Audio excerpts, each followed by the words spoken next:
করো। বাবা তুমি এসে পড়ছো? হ্যাঁ আমি এসে পড়ছো? তোমরা তো বুঝতেই পারছো আজকে বাড়িতে কে আসতে চলছে। আর প্রিশা তো সকাল থেকে পুরো এক্সাইটেড, আর এখন আমাকে বলছে যে প্লিজ আমাকে রেডি করে দাও না।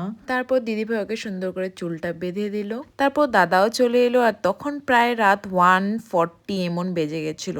আর প্রিশা তো শুনেই একদম দৌড়ে গেল।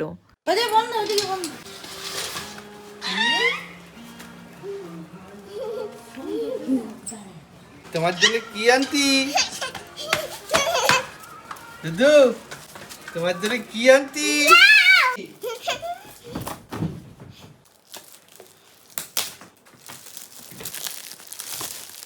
কি এনেছে বাবা তোমার জন্য? তোমার জন্য তো আনো নাই। কার জন্য এনেছে? আমার জন্য কি এটা? লাম। খুলো এটা। তুমি খুলো। তুমি খুলো না। তুমি খুলো, আমি খুলতে লাম।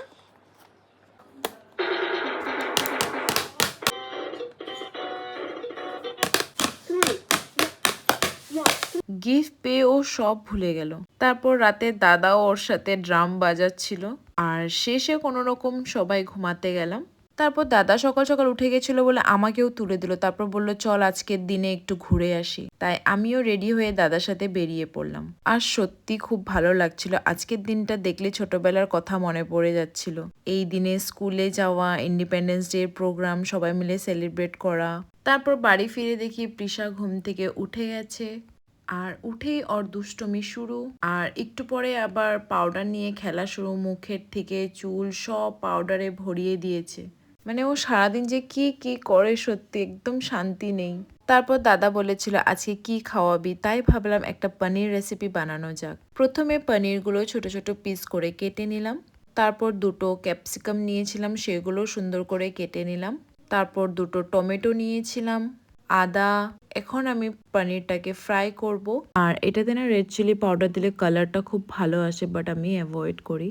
আর এই রেসিপির মেন ইনগ্রিডিয়েন্ট হচ্ছে বাটার। বাটার দিয়ে পনিরগুলো সুন্দর করে ফ্রাই করে নিলাম। আর সাথে সাথে বাড়িতে ডাল, আলু পটলের তরকারি আর বেগুনি হচ্ছিল। মাসিও আমাকে একটু ফ্রাই করতে হেল্প করছিল।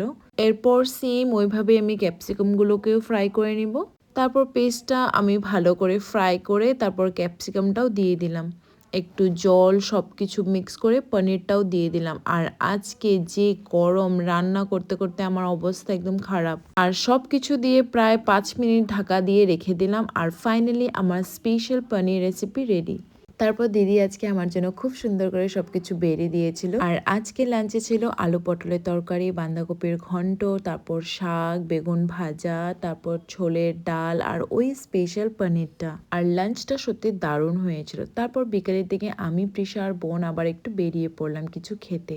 আর ফ্লাইওভারের ভিউটা খুব সুন্দর লাগছিল। আর প্রিশানা ডোসা খেতে খুবই পছন্দ করে, তাই আমরা চলে এসেছিলাম মৌচাকে। তারপর ওর ডোসাটা চলে এলো, কিন্তু বিচারি ওখানে ঠিক করে খেতে পারছিল না, তাই ওকে আমি টেবিলে বসিয়ে দিলাম। এবার ম্যাডাম পুরো নিজের মতন করে খাচ্ছে, ফেলছে, জানি না কি কি করছে।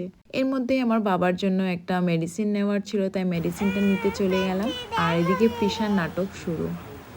এসো। Doctor uncle, doctor uncle, doctor uncle. আমি ইনজেকশন দিব। ইনজেকশন দিব। ইনজেকশন তো নাই আমার কাছে। ইনজেকশন তো আমার কাছে নাই। ওই বাইরে আছে, ওই আঙ্কেলের কাছে আছে।